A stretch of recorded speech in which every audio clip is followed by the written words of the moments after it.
What is up, YouTube fitness family? Today I've got an exciting video for you. I'm going to give you the top 4, the only 4, don't let anybody tell you differently, rear delt exercises you will ever need. So a lot of people neglect rear delts. It's kind of a afterthought in most people's shoulder day. Everybody wants to talk about how much they shoulder press, but for a balanced physique, rear delts are extremely important. It's going to balance out your whole back shot. You're hitting that back double. And just aesthetically, when you're just standing there and you see that nice rear delt, it's gonna just round out your shoulder. Plus, it's good to balance out that frontal power if you got really good rear delts. So anyway, without further ado, let's get into this workout. All right, so if you had one movement to do for rear delts, this is probably what I would do. I know most people are gonna revert to like a rear delt dumbbell fly, but for me, if I can do a really good compound pull, it's gonna help me get a better bang for the buck in the sense that I can use more load in a pulling capacity, get more stretch, more squeeze. So here I'm gonna use an overhand grip, upright row, but I'm gonna do it seated. And the reason I'll show you in a second. So we're gonna come back here, overhand grip. I'm gonna take it all the way to the ground. And what this is gonna do is allow me to match that vector force. So I'm letting that come from high to over the top. So I'm gonna turn the pinkies up. I'm gonna reach and I'm gonna pull high to the ears, squeeze, and then I'm gonna release slowly and keep those hands nice and high. So I'll see a lot of people do face pulls here. You're gonna take that a lot into the teres, which is like right above your lat, right behind your armpit, or right in your lats. So what we're gonna do is keep it higher, squeeze to about the ears, slow on that eccentric, and then big stretch out, drive, and hold. And the biggest part of this, you can see I get a little body movement. I go forward, and then as I pull, I match that vector of force. So see how that's coming from high? I'm gonna match that body angle here and squeeze. And what's so great about this is that instead of going from low to high, I can get really good control and use my body weight to maintain leverage over the weight. So up, squeeze, and then slow on that eccentric. And the other thing too is really keeping those pinkies up. So you don't want to pull here because that's going to go into your lats, your rhomboids, and your teres. Whereas here we're going to keep it nice and controlled through that rear delt. So you want to pull, we want to like see that metal piece right here going almost right between your eyes and these ropes, aiming for your ears. I usually go 8 to 10 with that hold, and at the end of my set, I'm gonna hit some pass failure reps. So I'm gonna use a little body English at the end, and come here, 1, 2, 3, and hit some pass failure reps. And what that's gonna do is you've already built up a ton of fatigue using those really controlled reps, and then you're gonna drive even more hypertrophy with a little bit more of those explosive reps while still maintaining proper form. So like I said, if I was gonna do one rear delt exercise, this would probably be the one. Then I'd move into some of my more reverse fly type of variants, which we'll get into right now. All right, second exercise we're gonna do is our first reverse fly movement. So obviously main difference between a pull and a fly, obviously you're maintaining pretty much the same elbow angle in a reverse fly as compared to that high pull I'm here. So what I wanna do is that same thought process of controlling that vector of force and putting myself in the most mechanically advantageous position to maintain as much tension on the rear delt as possible and get as good amount of stretch, good amount of peak contraction without having to fight against gravity. So the biggest disadvantage I see for dumbbell reverse flies is I'm going here and I'm fighting gravity. Here it's really hard for me to hold that because mechanically I'm in a very disadvantageous position that dumbbell's pulling straight through the floor. Whereas with this, what I'm gonna do is mimic that, but I'm gonna use the cable to go from high to low so I can use my body weight advantageously. So I'm gonna grab this, I'm gonna use the balls, you can use the handles if you want. I just like having taking one facet out of the equation. I just go neutral grip on these. So I'm gonna grab here, I'm gonna take it all the way down. So I have on I'm using a narrow cable because I like having a narrow cable, but same thing. So we're gonna get a good stretch and a good fly back here, reaching nice and high, going to where the hands come together, back and squeezing. And you see how I don't have to worry about gravity pulling me into the ground because I'm leaning back. I'm basically mimicking that same exact movement, but since my vector of force is coming from high to low, I don't have to worry about getting pulled into the floor. I can use my body weight to counter lever against that tension that's pulling me forward and able to get a really good peak contraction. So I also go cross cable, as you guys can see. I grab right hand, left cable, and vice versa.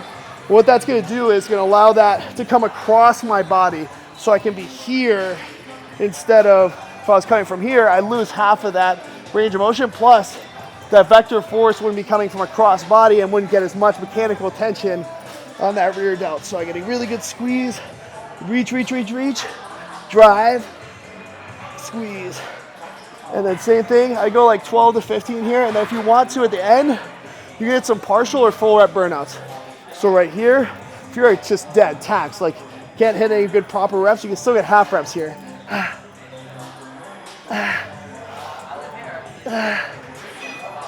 That burn is just wild. So as you can see, I'm not using a tremendous amount of weight for how big I am as a human being. I'm using 40 pounds.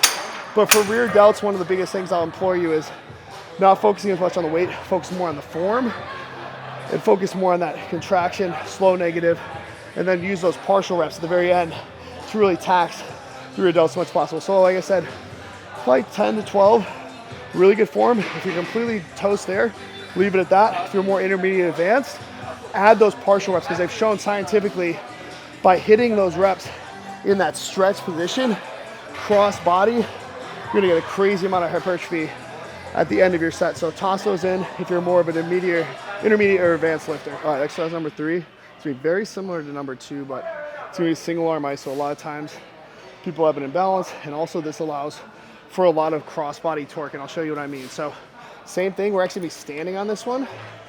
We're gonna grab here. We're gonna use this to leverage. We're gonna turn the body almost away, almost at 180 degrees away. If you're almost at if this is here, you're about a 90 degree, or just past about 100, 110 degrees with the feet. What that's gonna do is create a lot of initial torque on the rear delt. So it's already in a stretch position before you even start the rep. So I see a lot of people do these, and they'll be like this, which is not bad, right? But now if I add this angle here, now I'm getting so much more stretch out of that rear delt. So when I come across, I want that cable to almost hit me right in my forehead. So I get a huge stretch, and I'm gonna come across and squeeze down and back. So I'm gonna, same thing with that high pull. I wanna keep that hand nice and high. If I come here, it's all gonna go into the lat, into my teres, into my rhomboids. So I need to be up here, keeping it in the rear delt, keeping it as a true reverse fly. So same thing, really slow negative, maintaining that almost straight arm so I get that huge stretch to that rear delt. Driving across, cable goes almost to hitting you in the forehead, squeeze. Same thing, 8 to 12 here. And the burn on these shoes, really isolated. So see how this stays above my head? Big stretch here. And like I said, I can't implore you enough. It's the biggest mistake I see right here. You're not doing rear delts anymore. You're getting a little rear delt, but more you're gonna be doing triceps and even lats. It's almost like a pullover. Let's see, like this. Almost a pullover more than a reverse fly. So you gotta keep it nice and high. The higher you keep it, actually the more you're gonna keep that in the rear delt. So rep range, 12 to 15. I keep the reps a little higher for rear delts just because it's a smaller muscle group. I train them with more volume, even 20, 25 reps, as opposed to a bench press where you can get a lot of hypertrophy from a lower rep range.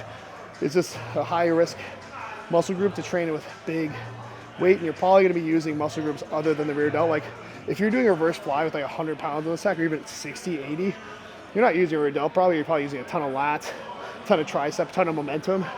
So don't be afraid to use 10 pounds on these reverse cable flies to start. Get a really good mind muscle connection and then work your way up. But that's really important because the form and execution is gonna far supersede the amount of weight that you're utilizing to perform the movement pattern. All right, so last exercise we're gonna do is a bench supported upright row, but it's gonna be more of a high pull that's gonna be focusing on rear delts. So it's mainly because of the angle.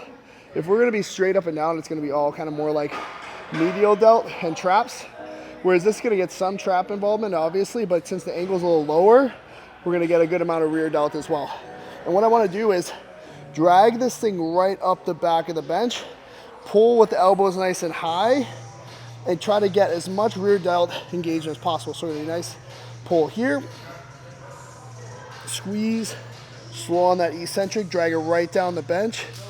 Big stretch, open, pull up the bench, and pull as close to your chin as possible. Slow on that eccentric. Stretch those rear delts, drive it up. Squeeze, and slow on the down. And obviously, you're gonna get some traps in this. That's why I put it last, because it's not a true isolation, but it's one of my favorite, especially if I don't have access to cables or if the cables are taken. It's a great one to sub in. So like I said, track it right at the bench, pull with the elbows high, push the elbows out almost as you pull, squeeze, slow on that eccentric. So I'm gonna go 8 to 10, that really good tempo, and then fire through some pass failure.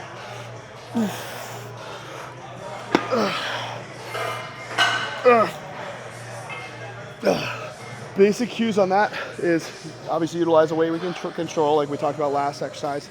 Number 2 is really focus on getting that peak of traction, driving the elbows up, and then tracking it slowly down the bench. Big stretch to that rear delt, feel that stretch. And then you want to explode up. You really feel like you're consciously pulling with that rear delt. So same thing, 8 to 10 here. Like I said before, if you're more intermediate advanced, add on those slightly faster pass failure reps, even partial reps, just to tax the rear delt to complete exhaustion. So like I said, those are the top 4 exercises. Honestly, the 4 only rear delt exercises you'll probably ever need. You're inevitably going to get some rear delt engagement through a lot of your other pulling movements. Let's say like a seated row, barbell row, you're going to get a lot of rear delts. Some pull down movements where you're going to lean back more, you're going to get a lot of rear delts. So these are more just true rear delt isolators, but you're probably going to get a good amount of rear delts in your other pulling exercises. So hope you guys like this video. If you guys are not subscribed to me, please do. I'm trying to crank out really quality content for you. Also, if you want to support me and support the page, use code ERIC for your Alpha Elite gear. Get your BSN supplements to get fucking jacked. Without further ado, guys, I'll see you guys in the next video.